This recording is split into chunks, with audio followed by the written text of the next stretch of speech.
भारत में एक ऐसा मंदिर है जिसके रहस्य के बारे में आज तक कोई नहीं जान पाया है। ये मंदिर देश से लेकर विदेश तक अपने कुंड के लिए मशहूर है। दरअसल इस मंदिर में एक ऐसा कुंड है जो हमेशा ही पानी से भरा रहता है और इस कुंड में नहाने के लिए साल भर लोगों का तांता लगा रहता है। जी हाँ, हम बात कर रहे हैं बर्बरी कुंड यानी श्याम कुंड के बारे में, जो भारत के राजस्थान के जयपुर में स्थित एक मशहूर मंदिर खाटू श्याम बाबा के मंदिर का हिस्सा है। खाटू वाले बाबा के मंदिर में स्थित ये कुंड अपने अंदर बहुत से रहस्यों को दबाए हुए है। बाबा श्याम के इस विख्यात मंदिर की कई मान्यताएं और कहानियां हैं। बाबा के मंदिर में मौजूद ये कुंड अपनी उत्पत्ति को लेकर भी कई रहस्य छिपाए हुए हैं। कहा जाता है कि आज से हजारों साल पहले जब यहाँ केवल मिट्टी ही थी, तब यहाँ रोज गाय आया करती थी और जानवर आया करते थे और इस स्थान पर पहुँचने के बाद गाय का अपने आप दूध देने लगती थी। रोज हो रहे इस घटनाक्रम को देखने के बाद आसपास के इलाके में रहने वाले लोगों ने वहां खुदाई का काम शुरू कर दिया और जब उन्होंने गड्ढा खोदना शुरू किया तो उनका सामना एक गजब रहस्य से हुआ।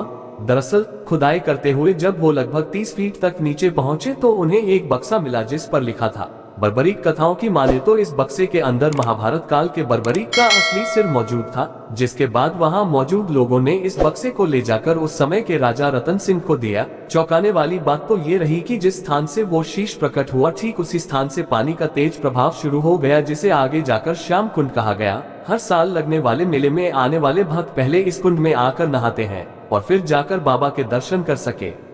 आखिर क्या है श्याम कुंड की मान्यताएं? श्याम कुंड को लेकर कई तरह की मान्यताएं जताई जाती है। कहा जाता है कि श्याम कुंड में नहाने से कई पाप दूर हो जाते हैं और अगर कोई बाबा के दरबार पर पहुंचकर अच्छे और निश्चल मन से कुंड में स्नान करता है तो उसे एक नया शरीर मिल जाता है। इसके अलावा अगर कोई हारा हुआ हो, उसका कोई काम न बन रहा हो और वो जाकर बाबा के कुंड में स्नान करे तो बाबा हारे का सहारा बनकर उसका साथ देते हैं। इसके अलावा इस कुंड में नहाने से शरीर और मन दोनों की ही अशुद्धियों का नाश हो जाता है और अगर किसी स्त्री को पुत्र रत्न की प्राप्ति न हुई हो और वो जाकर बाबा के कुंड में नहा ले तो उसे पुत्र रत्न की प्राप्ति होती है। जैसे श्याम बाबा को हारे का सहारा कहा जाता है, तोरण द्वार को वकुंड का द्वार कहा जाता है, वैसे ही श्याम जल को अमृत कहा जाता है। और श्याम जल को अमृत कहा ही नहीं जाता बल्कि ये सच में अमृत ही है।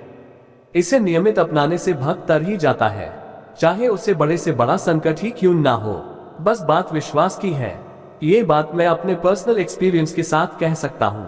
जो भी श्याम भक्त खाटू जी के श्याम जल को सच्चे मन से और पूरे विश्वास के साथ अपने घर लेकर आता है और इसको नित्य नियम के साथ अपनाता है, उस भक्त को चाहे कोई भी पीड़ा हो, कष्ट हो, आर्थिक परेशानी हो, चाहे बड़ी से बड़ी बीमारी ही क्यों ना हो, वो सब दूर हो जाती है।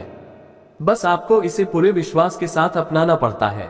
श्याम जल, जिस जल से श्याम बाबा को हर अमावस को स्नान करवाया जाता है, उस जल को श्याम जल कहा जाता है।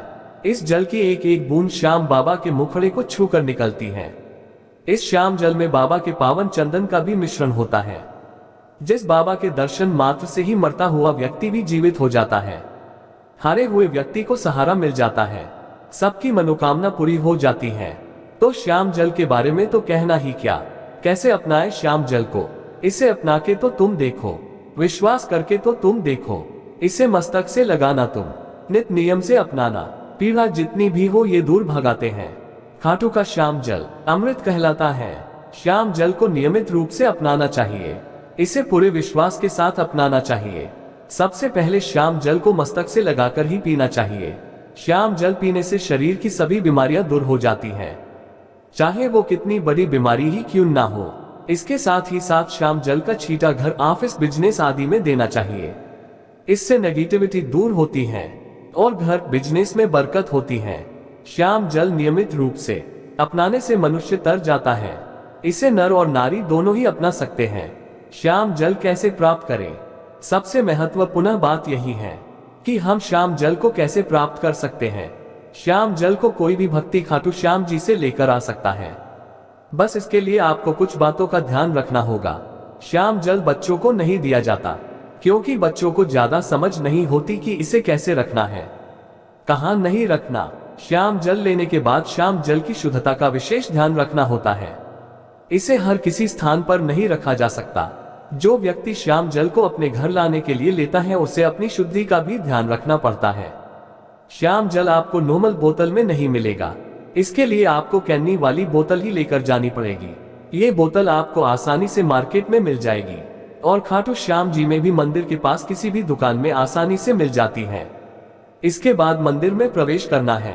बाबा के दर्शन के लिए लाइन में लगना पड़ता है, लेकिन यहाँ हमें मेन लाइन जो कि बाबा के दरबार की 13 सीढ़ियों से होकर जाती है, उससे ना होकर दूसरी लाइन जिसको वीआईपी लाइन भी बोला जाता है, उस लाइन में खड़ा होना है।